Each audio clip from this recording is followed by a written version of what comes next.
All right, here is the Apple Watch charger. This cord is pretty short.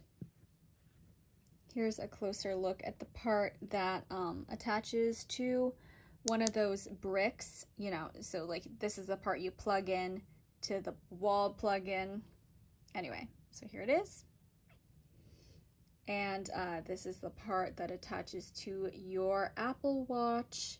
You put it on this side. It has a little divot for it versus this side it doesn't. And this just, it's like a magnetic connection to the back of your Apple Watch. And very convenient. Yeah. I think this is an essential product. If you have an Apple Watch, charges it fast enough, and I recommend it.